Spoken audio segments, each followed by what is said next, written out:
Vous avez déclaré, on a été 15 fois à l'Élysée, 15 fois à Matignon, on a tout fait pour les secouer. Et ce que vous avez dit tout à l'heure, finalement, vous n'avez pas été entendu ou pas écouté par François Hollande. Comment vous l'expliquez ? Mais je ne l'explique pas, je montre dans ce livre, effectivement, au côté du collectif Roosevelt, on est allé 15 fois à l'Élysée, 15 fois à Matignon, on a vu Jean-Marc Ayrault et je raconte comment même le principal conseiller économique de Hollande, on passe 2 heures avec Michel Rocard à l'Élysée, et à la fin, le principal conseiller nous dit « j'ai l'impression qu'on a 30 ans de retard ». J'ai l'impression qu'on a 30 ans de retard, qu'on fait une politique des années 80. Et Rocard explique, il est coincé par Bruxelles. Mais écoutez, je n'en sais rien, demandez-lui de venir. Est-ce qu'il écoute quelqu'un, à votre avis ? Je n'en sais rien, je suis vraiment inquiet. Je raconte comment le conseiller social de l'Élysée, c'était en juillet dernier, on est au premier étage de l'Élysée, à quelques mètres du bureau du président. Le conseiller social dit qu'il a lu le bouquin précédent, il me dit « il faut que tu vois le président en direct ». Il dit « même pour nous, c'est un mystère ». Je pense qu'il cherche des solutions pour sortir de l'impasse, mais même pour nous, c'est un mystère. Donc c'est troublant quand vous voyez le Premier ministre qui vous dit qu'il n'en peut plus de l'inertie de Hollande sur l'Europe. La question de comment financer la dette publique. Jean-Marc Ayrault voulait faire ce tournant, mais qu'il en a été empêché. En tout cas, c'est ce qu'il m'a dit, c'est ce qu'il me dit, c'est ce qu'a raconté le Nouvel Observateur. Mais quand je vous ai montré tout à l'heure comment on pouvait financer la dette publique à 1%, ça ferait 20 milliards d'économies. Et c'était un papier qu'on a fait il y a 3 ans avec Rocard, qui a été publié dans tous les pays d'Europe, le El País, Le Monde, la Vanguardia, tout le monde l'a traduit en disant c'est astucieux, ça marche tout de suite. C'est pas génial, mais ça règle une partie du problème. Et il y a 1 an, Jean-Marc Ayrault me dit mais pourquoi ça se fait pas ? Et je lui dis, excuse-moi, mais c'est à toi de poser la question à l'Élysée, puisque en juin 2012, je me souviens de la première rencontre avec Emmanuel Macron le 5 juin 2012, donc le Sherpa du président. Le 5 juin, le conseiller du président me dit, c'est une très bonne idée, j'en parle demain au président, on se revoit dimanche. Voilà. Donc c'est troublant de se dire qu'il y a 2 ans, ils nous ont dit que c'était une excellente idée, et 2 ans plus tard, c'est pas qu'on s'est heurté à un mur, c'est qu'on ne l'a même pas mis sur la table de négociation. Et du coup, on va couper les retraites, on va couper le budget du CNRS, on va couper dans les investissements publics, juste parce qu'on n'a pas eu, c'est même pas un problème de courage. Cette idée-là, elle pourrait très bien aller à Merkel en 6 mois. Je suis sûr qu'il y a des moments où il faudra un bras de fer, un combat politique pour faire bouger les lignes. Mais là-dessus, je suis sûr qu'on peut avoir une majorité. Il y a une paresse qui est insupportable. Vous dites que vous entendez bien avec François Hollande, vous l'avez dit au début. Enfin maintenant, avec ce que je dis, là, s'il regarde, là, ça va se gâcher. Là. J'espère qu'il ne regarde pas.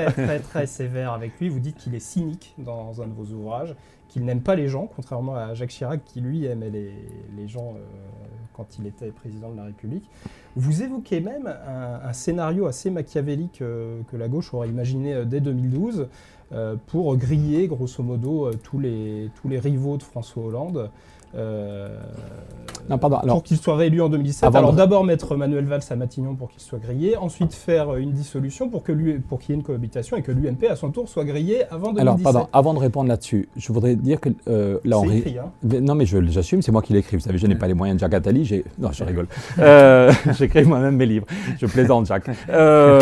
J'arrête. Blague à part, il a été consulté pour Nouvelle Donne. Blague à part. Je rigole, mais sur le fond, là, il faut vraiment comprendre que la politique, c'est pas le problème de Manuel Valls, Jean-François Copé, voilà. C'est notre vie, c'est la vie de nos enfants. Il y a une fois, avec Bruno Gassio, on est allé devant 15 députés et pendant 1h30, j'étais très sérieux, en costume cravate, avec les graphiques, à expliquer le financement du logement, le financement des retraites. Bon. Et au bout d'1h30, j'ai vu qu'ils étaient tous convaincus. Et je leur ai dit, vous savez, même moi qui suis un bon bourgeois à Bac+8, j'ai envie de donner des coups de bâton. Parce que c'est pas, quand je rentre chez moi, j'ai 2 fistons, un de 9 ans, un de 14 ans, ils me racontent leur journée, ils sont pleins de vie, le football, voilà. Et par votre inertie, vous préparez une vie de merde à mes enfants. C'est pas juste un problème théorique du fonds de réserve, du comment financer la dette publique. C'est pas, quand vous laissez le pays se disloquer, quand vous laissez le chômage augmenter de 300 000 en un an, quand vous laissez le climat partir en quenouille, par votre inertie, vous préparez à mes enfants une vie de merde. Et même moi qui suis calme et plutôt bon bourgeois, j'ai envie de donner des coups de bâton. Donc François Hollande, mais je me venge pas, pardon, je me venge pas. Il a demandé à ce qu'on lui donne la responsabilité la plus importante. Il n'est pas arrivé par hasard. Il nous a demandé de lui faire confiance et il ne fait rien pour répartir le pouvoir autrement. C'est lui qui a demandé qu'on lui donne le pouvoir fondamental dans ce pays. Et depuis 2 ans, il ne fait rien, alors qu'il sait qu'il y a des solutions. Je montre la lettre qu'il a fait à Stéphane Hessel et à moi il y a presque 2 ans maintenant pour dire que nos solutions étaient très intéressantes.